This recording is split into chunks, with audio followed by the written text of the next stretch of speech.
maging makahuluganon, mabinungahon ng maupay para haaton. Siyahan makadikita san Adviento. Okay? Ito nga puno nga Adviento, mga kabuntuan, ikang ito sa linatin nga pinulungan nga Adventus. Sa English pa, coming. San aton nga pinulungan ang pag-abot.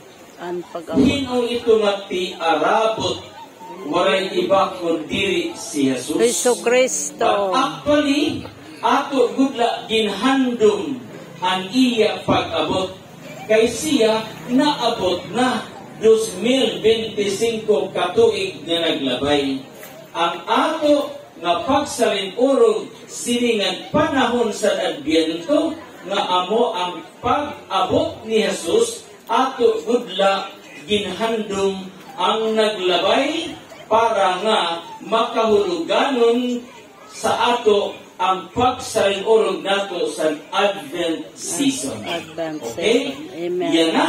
Sa panahon sa Advent, para gud maintindihan naton kini nga paghandom naton sa pag-abot ni Jesus na atong ginhandom kay nahitabo na ini 2025 katuig ang naglabay, gintagan kita og visual aids para nga maintindihan natin ito. Ano ito nga visual aids? Amo inihiya na gitawag nato o ang lidong gitawag nato og Advent wreath. Okay? Unya ang kulay green yun siya. Green. Kung pwede gani dili plastic, itong green nga totoo. Kaya nga naman, ang tigamang sa green, amo ang kinabuhi, amo ang paglaom, life and hope. Sa si Kristo, amo man ang atong kinabuhi, siya dawat ang aton paglaom. Okay? Amen. Amo ito nga lidong. May ada upat ka kandila dili, kaya kini nga upat ka kandila, nagsimbolo ini sa upat ka Domingo na atong paghandom sa Adviento antes mag salinurog kita sa Kapaskuhan o sa birthday ni Jesus. Okay? Upat. Kay ngano nga upat? Kay amo ito ang ginhatag sa ato iroy nga simbahan. 4 Sundays of Advent. Ang color sang tulo, violet, nga nagtigaman, pagbasol, paghinulsol. Amo nga sa Ebanghelyo yan na, gipahinumduman kita ni San Juan nga parabunyag, pagbasol o paghinulsol kamo sa iyo nga mga sala. So, sa siyahan nga Advento sa Domingo, amo ang atong gisintihan ang violet. Yan na, ikaduha nga Domingo sa Advento, ginsintihan nato ang ikaduha nga violet. Diin gipahinumduman kita pagbasol, paghinulsol. Sa sunod nga Sunday, sindihan ito nga pink. Kay nga nga pink, kay ikatulong nga Domingo sa Advento, ginturing ito siya nga Gaudete Sunday. Iba na naman yung dinatin, ha? Gaudete Sunday. Karuyag signon nga Joy Sunday o Domingo sa kalipay ng pagrayha. Kay ano? Kay tiarabot na kita pagsalinurog sa kabirtihan ni Jesus. So, Gaudete Sunday, then another 4. Reminds us of the 4 Sundays of Advent. Sa iba nga Advent wreath, may ginbutang dito sa tunga. Isa, ano man, may busag nga kandila. What does it mean? Sa siyahan nga kita, nag-andam sa itong kalugaringon, nag-andam Gaudete Sunday, nag-andam pag-birthday ni Jesus. Amo diri ang busag sa nga kandila that reminds us purity, kaputli, that reminds us of Christ, that reminds us of na si Kristo maging sentro sa tagsa-tagsa nga kinabuhi.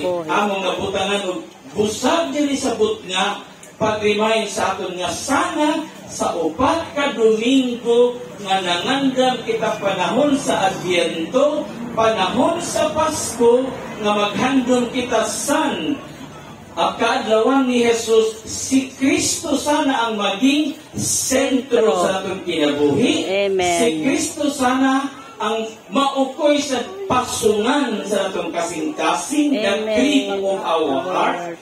Dili ito mga butang nga mga anuman Christmas party, Christmas gift, Christmas celebration, or whatever. Kay sekundarya lang ito.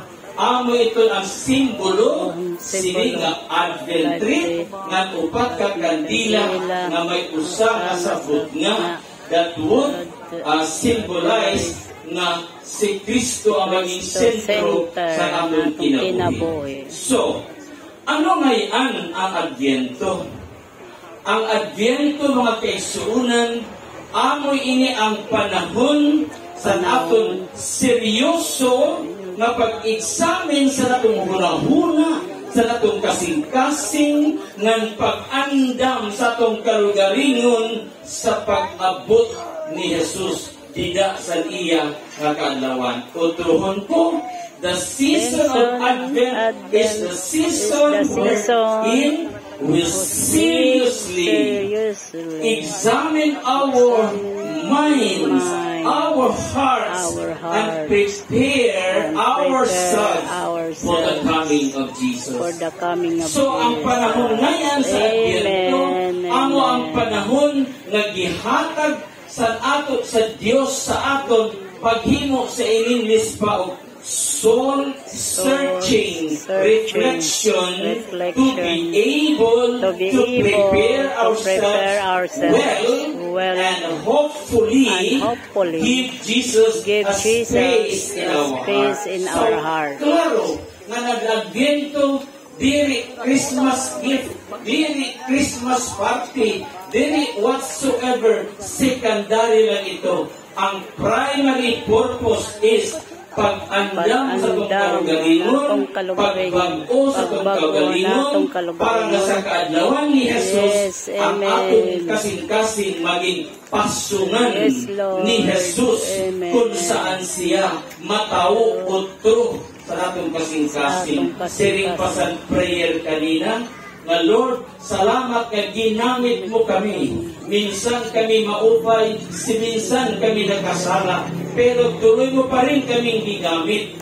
Ginamit ka tayo sa Panginoon. Yes, minsan mag-upay,